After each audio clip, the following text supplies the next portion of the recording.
Yo what's up guys, welcome back my another vlog. I hope आप चुस्त होंगे, तंदुरुस्त होंगे। तो भाई आज है मंगलवार और कहते नहीं कि कितना भी अच्छा कर लो किसी के साथ या खुद के साथ भी तो बुरा ही होता है। तो वही हुआ है। तो देखो मेरा हाथ ऐसे रंगा हुआ है इंक से, और ये किस वजह से? ये बुक लेके गया था मैं, है, और बुक के अंदर का मैंने पेन निकाल के पीछे जेब में रखा। ये देखो पूरी मतलब पॉकेट, शर्ट, हाथ वाथ सब गंदे हो गए। अब फिर मुझे कपड़े खोलने पड़ेंगे। पता नहीं मम्मी चिल्लाएगी कि क्या करेगी। कपड़े खोलूँ पहले, पानी में भिगो, वरना भाई दाग लग जाएंगे बहुत। क्या बोलूँ, चलते हैं भाई, चेंज करते हैं फटाफट अब, क्योंकि मंदिर भी जाना है अब हमें। थोड़ा पूजा वूजा कर लें, क्योंकि भाई काफ़ी परेशान हूँ। और इस परेशानी का एक ही मतलब है कि मैं बजरंग बली से काफ़ी दिन से मिला नहीं हूँ, तो उनसे जाके मिलूँगा सबसे पहले। चलता हूँ मैं पहले उनके पास, अपनी समस्या सुनाऊंगा उनको, थोड़ा क्या पता समाधान मिले कुछ। भजन हो रहा है।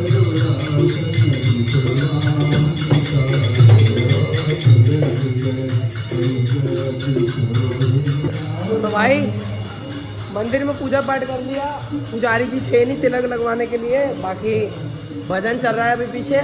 और कृषु बैक साइड गया हुआ है मंदिर के, तो मैं भी वहीं जा रहा हूँ कृषु के पास ही। चलो उससे मिलता है फटाफट। मिल गया कृषु यार।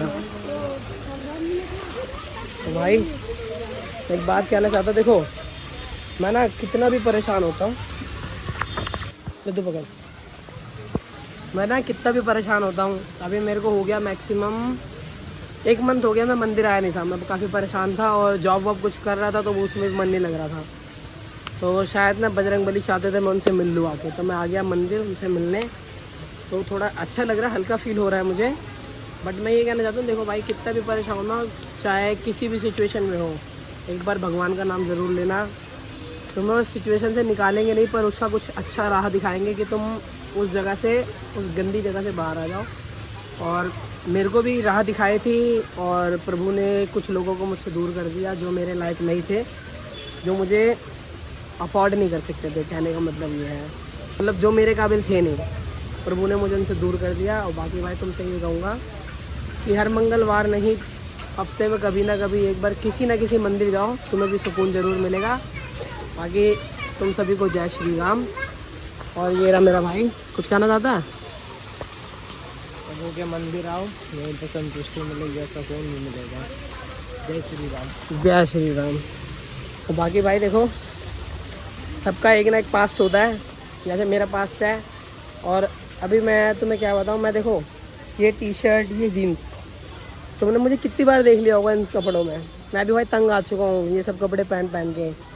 मैं भी तंग आ चुका हूँ अपनी माँ को एक ही कपड़ों में बार बार कपड़े पहनते हुए देखते हुए, उन्हीं कपड़ों में। तो भाई मैं भी चाहता हूँ कि एक दिन मैं अपनी माँ के लिए कुछ करूँ या उनको कुछ दिला सकूँ अपने पैसों से। हालांकि मैंने दिलाया है, बहुत कुछ है, बट वो सुकून नहीं मिला मुझे जो मैं देना चाहता हूँ। भाई अब घर मंदिर में पूजा वूजा कर ली के चलते हैं, देखते हैं आज कौन मिलेगा हमें, हमारे दोस्त हैं कि नहीं। भाई कोई नहीं मिलता किसी को, मुझे ही सबको इकट्ठा करना पड़ता है, क्योंकि भाई मेरी रिस्पॉन्सिबिलिटी है दोस्ती बना के रखने की, ऐसा लगता है मुझे। और परेशानी तो बहुत है, मेरे लाइफ में परेशानी बहुत है, बट मैं किसी को कहता नहीं। पर अब कोशिश करूँगा तुम सबसे कहने की, क्योंकि जब कोई नहीं होता तो ऊपर वाला सुनने को होता है, और ऊपर वाला नहीं तो तुम सुनने को। बाकी हम भाई थोड़ा फ़ोटो वोटो क्लिक करते हैं स्टोरी के लिए, डायरेक्ट मिलेंगे तुम्हें घर पे दोस्त यारों के साथ। तो भाई मैं ना कुछ कहना चाहता हूँ, देखो क्या फ़ायदा वैसी औलाद होने का कि अपने माँ बाप के काम ही ना हो। तो मेरे देखो पापा ने मुझे पाल पोस के 20 साल का कर दिया, 21 साल का कर दिया। जब तक मेरे अंदर जज्बा था ना, तब तक मैंने पैसा कमाया और दिया। और अब ऐसा हो गया ना मेरे साथ कि देखो, कहते नहीं कि एक एज होती है 18 से 20 साल की, इसके अंदर जिस कैरेक्टर में खुद को ढालोगे तुम उस कैरेक्टर में ढल जाओगे। तो वही मेरी गलती थी कि मैं मतलब इतना मेहनती था, मैंने बहुत सी चीज़ें करी है अपने लिए, अपने घर वालों के लिए। बट अब ऐसा टाइम आ गया ना कि मैं कहीं, मुझे इतनी अच्छी अच्छी जॉब मिलती है, इतनी अच्छी अच्छी सैलरी वाली, मैं 1 हफ़्ता करता हूँ, 2 हफ्ता करता हूँ, मैं क्विट कर देता हूँ, मैं छोड़ देता हूँ। उसका रीज़न पता नहीं मुझे, कुछ नहीं पता नहीं क्यों छोड़ देता हूँ। फिर भी भाई मेरे पापा ने मुझे आज तक कभी कुछ नहीं बोला। बोले बेटा तुम कुछ भी करो, मुझे कुछ दो या मत दो, तुम अपने लिए कुछ कर सको कि तुम्हारा लाइफ या तुम्हारा जीवन अच्छा बीते। मेरे पापा ने बस मुझे हमेशा यही बोला है। और भाई उन्होंने पता नहीं क्या एक्सपेक्टेशन रखी हो मुझसे मेरे पापा ने लाइफ में, कभी भी कुछ भी मुझे इसके बारे में नहीं पता, बट भाई मैं कभी भी उनके लिए कुछ अच्छा नहीं कर पाया हूँ। और ये मेरे लिए बहुत शर्म की बात है कि मतलब मेरे पापा ने पता नहीं कितनी चीज़ें सैक्रिफाइस की होंगी, अपने कितने सपने छोड़ दिए होंगे सिर्फ मुझको और मेरी फैमिली, मतलब मेरे भाई है, मेरी बहन है, उनको पाल पोस के बड़ा करने के लिए। और हम उनको छोड़ने के लिए तैयार हैं, हम एक लड़की के लिए। तो इससे बड़ी शर्मनाक बात नहीं होगी क्या हमारे लिए। बाकी भाई अगर तुम मेरी वीडियो देख रहे हो, तुम्हें कुछ समझ आ रहा है ना मेरी बातों से, मेरी बातें अगर तुम्हें समझ में नहीं आ रही पर इसमें गहराई बहुत है। मैं तो अपने दिल से बातें निकाल रहा हूँ और कभी ना कभी तुम्हारे दिल से भी निकलेगी। और अगर अभी समझ जाओगे या समझ जाओगे तो तुम्हारे लिए ही बेहतर होगा। मैं तो भाई खुद को बहुत समझा रहा हूँ और ख़ुद को इम्प्रूव करने की कोशिश कर रहा हूँ, क्योंकि भाई 1000 बार अगर तुम हारोगे ना, एक ना एक बार तुम ठीक हो जाओगे। जानते नहीं हो कि जैसे एक बल्ब का आविष्कार किया गया था तो वो बंदा कितनी बार फेल हुआ था, 1000 बार ट्राई किया था। अगर वो 9999 बार पे ही छोड़ देता तो क्या वो आज बल्ब बना पाता? नहीं ना।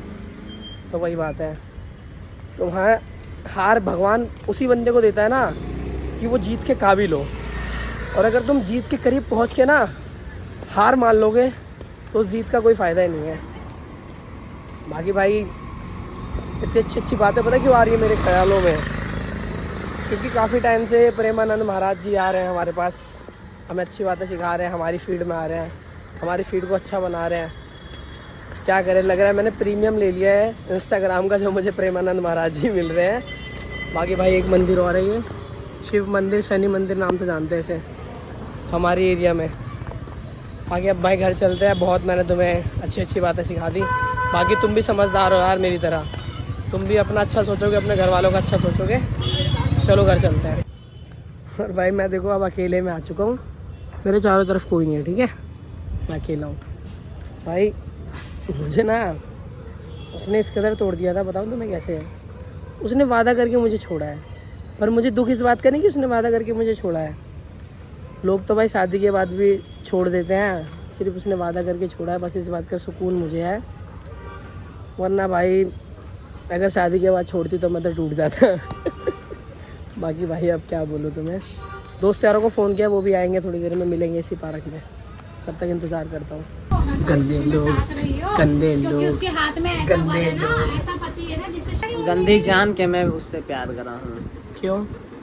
क्या करूँ, प्यार रात रात भर किसी लड़की से तुम बात करोगे तो प्यार नहीं हो जाएगा। दिन भर तुम 24 घंटा रहता है एक दिन में, और तुम 24 घंटा में से 20 घंटा लड़की से, चाहे जिसे लड़की से बात करो तो उससे प्यार हो जाएगा, चाहे जो भी बात करा करो पूरा 24 घंटा।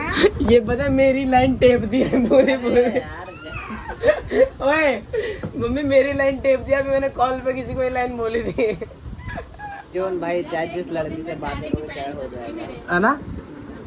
तो मत खाओ भाई, मुझे क्या सुना रही है। लड़की बाजी छोड़ो, लड़के के चक्कर में चाय पियो, चाय तो पीता नहीं, कॉफी पीता हूँ। उसको चाय पसंद थी तो उसकी पसंद मेरी पसंद नहीं हो सकती है ना, पहले भी नहीं थी, अब भी नहीं, ना होगी। मेरी पसंद तो तुम हो, जो तुम देख रही हो मेरे को। कहना क्या चाहता है तू? मेरे घर में हाथ डालेगा तो मैं तेरा घर तोड़ देंगा, समझा क्या? करो भाई सब, आओ मिलो मिलो मिलो। तो भाई देखो मेरे को मतलब अपना दुख शेयर करने के लिए ना लोगों को फ़ोन करके बुलाना पड़ता है, मतलब खुद का अंदर का जो बोझ है उसको कम करने के लिए खुद लोगों को बुलाना पड़ता है। उसके बावजूद भी लोग नहीं आते। देखो कितनी आवाज़ आ रही है, ऊपर काम चल रहा है, उसके बाद भी लोग वहाँ, भाई कोई आता नहीं है मेरे पास। मैंने फ़ोन किया था कि भाई तुम लोग आ जाओ, मुझे मिलना है, कुछ बातें करनी है। तो 2-3 लोग आए, वो भी घर पे 5 मिनट बैठे, बाइक लेने आए थे, तो बाइक के लिए मैंने मना कर दिया, वो चले गए। और भाई मतलब अब क्या बोलूँ, मैं सोचा था कि कुछ शूट करूँगा उनके साथ, अच्छा खासा इमोशंस बताऊँगा उनको अपने, बट भाई किसी के पास किसी के लिए टाइम नहीं, क्योंकि भाई सबकी लाइफ में अलग अलग दर्द है, सबके अलग अलग दुख है, तो कोई क्या कुछ कर सकता है। बाकी कुछ नहीं। कृषु जो तूने पोस्ट किया ना, और जो मैंने तो से अचीव करा है उसे अनअचीव करके नई वाली को अचीव कर दे। काश वो भी ऐसे अचीव करा था, आ जाती। वो तो नहीं आएगी वापस भाई, चिंता मत कर। कोई नहीं, वो ना ही है तो अच्छा रहा। अरे रहने दे। वो तो पता चलता है दिल में कौन है तेरे। दिल में हो तुम, जो दिल में तेरे वो दिल में मेरे, लेकिन वो बात उसको कहाँ पता। नहीं, जिनको तूने दिल में रखा ना उसने मुझे अपने दिल में रखा। नहीं भाई, ऐसे फोन तो पकड़, तू अपना तो उस भाई पेड़ के पास चलता है, तेरे उस पेड़ के पास चलता है। यहाँ क्या कर रहा है तू? बस पत्ते तोड़ रहा हूँ रात में पत्ते नहीं तोड़े जाते हैं। यार। उसने तो दिल तोड़ते समय रात और दिन नहीं देखा, तू पत्तों की बात कर रहा है। ओ भाई कृषु वैसे एक बात बता, तेरे पास गर्लफ्रेंड क्यों नहीं है? गर्लफ्रेंड की क्या जरूरत भाई, जब तेरे जैसा भाई है। आए। तो भाई कुछ नहीं, जितना मुझे कहना था मैंने कह दिया। और भाई मैं चाहता था इस ब्लॉग को थोड़ा लंबा करूं, थोड़ा वीडियो को खींचूंगा कि तुम लोग देखो। तुम्हें मैं क्या पता बीच बीच में अपने लाइफ के बारे में बता देता, बट कोई बात नहीं, छोड़ो। सबको आज भी उसकी याद आती है, लेकिन याद करने से क्या फायदा, वो आ थोड़ी ना जाएगी। ओ सही बोल दिया इसने एक बार कि भाई क्या फ़ायदा उसको याद करने से वो आ थोड़ी जाएगी। भाई मैं ये कह रहा था कि क्या पता मैं तुम्हें धीरे धीरे अपने दिल का दुख बताते रहता, क्या पता भावनाओं में बहक के मैं रो देता। बट भगवान कहता नहीं है सबको सब नहीं मिलता, वही वाला मेरे साथ सीन है। ना मुझे सक्सेस मिली, ना मुझे स्टडी मिली, ना मुझे पैसा मिला, ना मुझे सुकून मिला, भाई और ना मुझे और ना मुझे वो मिली जिसको मैंने दिल से चाहा, वो तक नहीं मिली मुझे। जिस मंदिर में जाके मैंने उसे मांगा, उसी मंदिर में जाके मैं अब रोता हूँ कि भगवान वो मुझे कभी ना मिले, क्योंकि उसने किया ही मेरे साथ इतना बुरा है। तू क्या कहना चाहता है बोल? कह रहा हूँ कि भाई सक्सेस के पीछे भागो, सक्सेस के पीछे भागो। लड़के खुद चल के आएंगे। लड़की का क्या है यार, इधर जाते हैं उधर आती है। एक बार जब सक्सेस मिल जाएगा ना तो लड़के खुद तुम्हारे पीछे चल के आएंगी। भाई एक मैं प्यारी सी बात कहना चाहता हूँ, देखो तितलियों, कुत्ते भौंक रहे हैं, क्या करें, वो भी ऐसा भौंका करती थी। मैं क्या कह रहा हूँ, चुप हो जा। मैं तुम्हें क्या कहना चाहता हूँ, देखो कि तितलियों के पीछे मत भागो, ठीक है? सिंपल सी बात है, तितलियों के पीछे मत भागो, तुम एक सुंदर सा बगीचा बनाओ, तितली खुद चल के आएंगी। और अगर तितली ना आए ना तो समझ जाना तुम्हारा बगीचा तो है ही है वो खूबसूरत सा। तो बस कहने का मतलब ये है कि भाई अपनी लाइफ में खुद को उस काबिल बना दो कि जो तुम्हारा नहीं है वो भी तुम्हारा हो जाए, और अगर ना हो बाकी लाइफ तो खूबसूरत है ही तुम्हारी। और इसी बात को लेके भाई don't forget to like and share and subscribe. मिलेंगे एक और अनदर ब्लॉग में, तब तक के लिए bye bye, take care, tata. मिलते हैं तुम्हें, समाप्त करते हैं। आ, आ, आ, आ, आ, आ।